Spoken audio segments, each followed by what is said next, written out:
और उस special bench ने हमें कहा कि आप हाई कोर्ट याचिका डालिए। अब उन्होंने कहा ऐसे मामले पहले आप हाई कोर्ट में जाइए, उसके बाद अगर आपके खिलाफ कोई ऑर्डर होता है या आपको राहत नहीं मिलती तो आप सुप्रीम कोर्ट आइए। अब हमारे चीफ जस्टिस साहब ने यह भी कहा है कि जब कोर्ट का ऑर्डर पास हो जाए तो वो प्रॉपर्टी, वो जो संपत्ति है वो पब्लिक की होती है, उस पर हम टिप्पणी भी कर सकते हैं। तो इसलिए मैं आज टिप्पणी कर रहा हूं। केवल हमें ये जानकारी मिलनी चाहिए कोर्ट के द्वारा कि किस मैटर्स में हमें यहाँ आना चाहिए और किस मैटर्स में हम नहीं आ सकते, क्योंकि हम लोगों को नहीं मालूम रहता कि अगर हम ऐसी याचिका डालेंगे कि सुप्रीम कोर्ट इस पे चर्चा करेगी, एडमिट करेगी, नहीं करेगी। हमें तो इतिहास का मालूम है, हमें यह भी मालूम है कि आर्टिकल 32 हमारा एक फंडामेंटल राइट है, फंडामेंटल राइट के चैप्टर में है।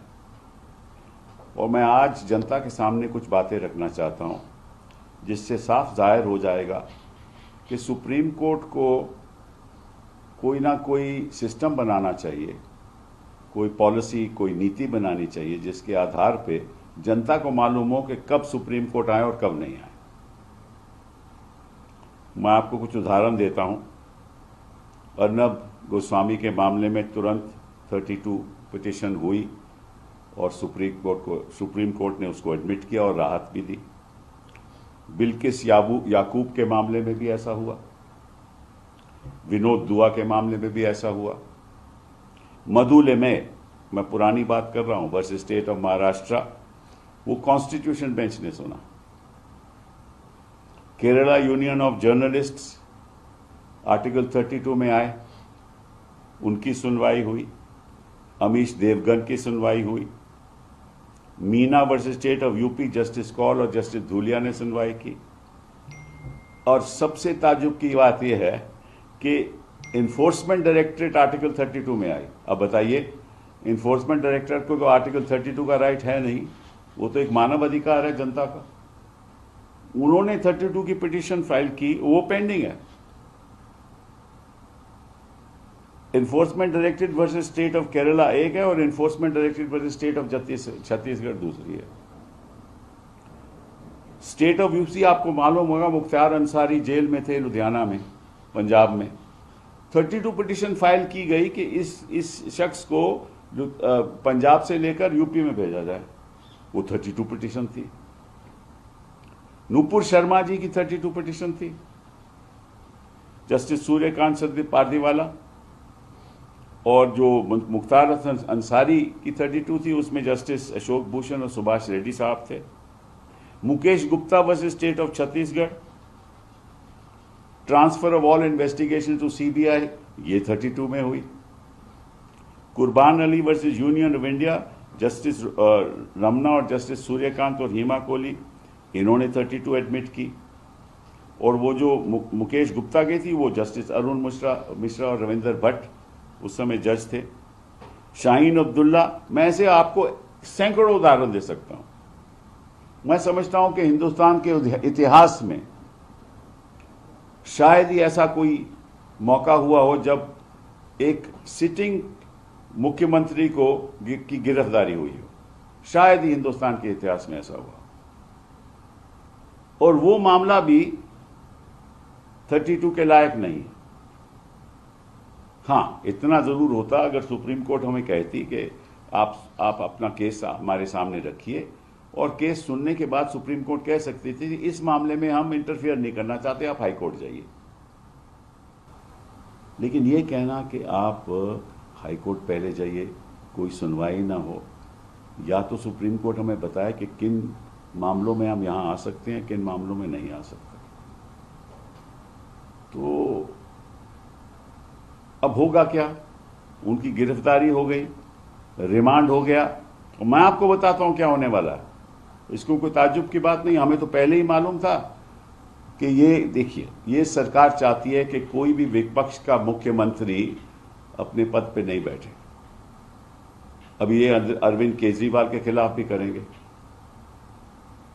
आपको मुझे मालूम है कि इनका मकसद ये है कि डबल इंजन सरकार होनी चाहिए, कोई विपक्ष की सरकार होनी ही नहीं चाहिए।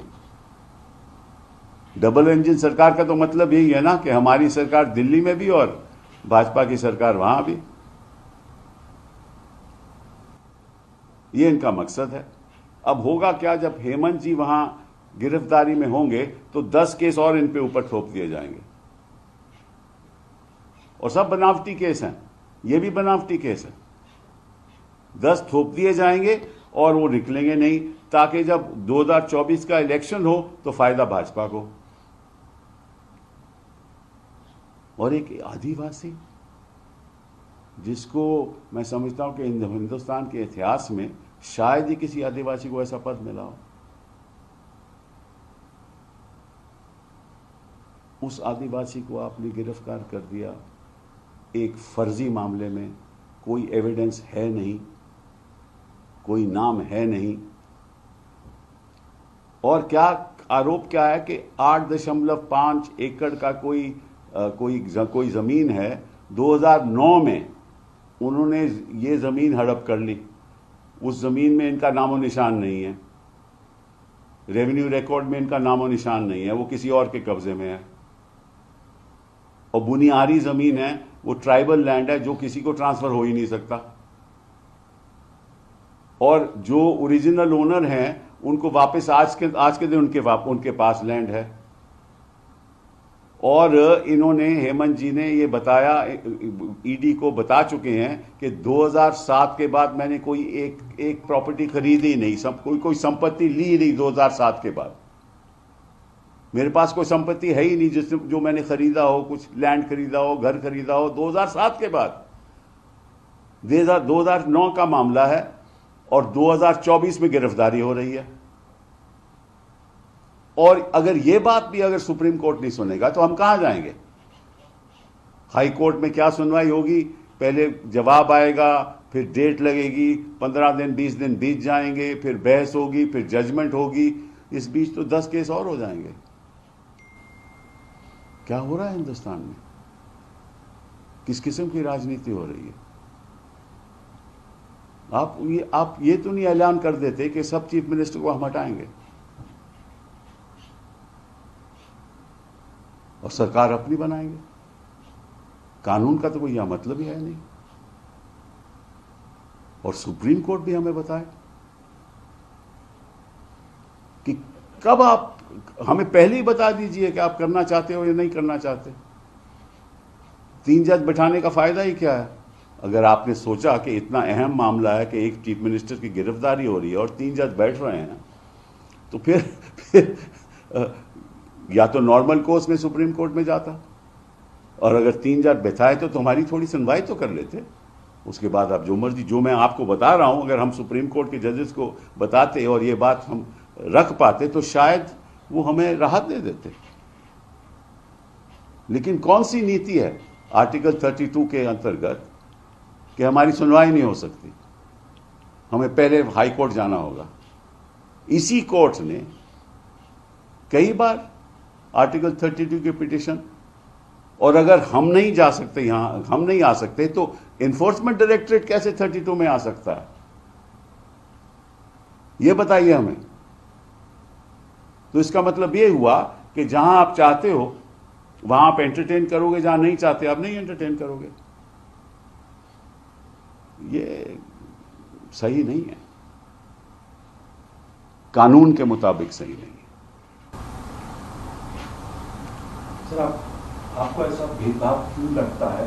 सामने ये चीजें हो रही हैं, और दूसरा, क्योंकि आप एक राजनेता भी हैं और अधिवक्ता भी हैं वरिष्ठ देश के, तो सुप्रीम कोर्ट के आप जिस फैसले पर आप ये कह रहे हैं, सवाल आप उठा रहे हैं कि भेदभाव दिखाई दे रहा है। नहीं, मैंने ये नहीं कहा। मैंने कहा कि जो कोई नीति नहीं है, नीति में आप चाहते हैं कि नीति जो है वो नहीं सुप्रीम कोर्ट की है। तो ऐसे में एक एज अ लॉयर आप क्या रास्ता एक किसी शख्स के पास बचता है, क्योंकि चीफ मिनिस्टर एक सिर्फ झारखंड में ही नहीं है पोजीशन के, और भी चीफ मिनिस्टर है। अरविंद केजरीवाल के घर तो आज भी दिल्ली पुलिस गई है, एक उन्होंने आरोप लगाया था तो उसके ऊपर कि बीजेपी टॉपल करना चाहती है सरकार को, तो एसीपी पहुंच गए दिल्ली पुलिस के, उनको नोटिस देने के लिए। बिल्कुल। तो ऐसे में क्या ऑप्शन एक किसी भी शख्स के पास बचता है? और राजनेता के तौर पे आपसे पूछना चाहूंगा कि क्या राजनीतिक विकल्प है आगे इस चीज की? नहीं, देखिए ऐसा है कि ये एक फंडामेंटल राइट है। कोई भी इस देश का नागरिक सुप्रीम कोर्ट आर्टिकल 32 पिटीशन डाल सकता है। ये फंडामेंटल राइट के चैप्टर में है, ये मानव अधिकार है। तो अधिकार तो है, और कब कोर्ट याचिका सुनेगी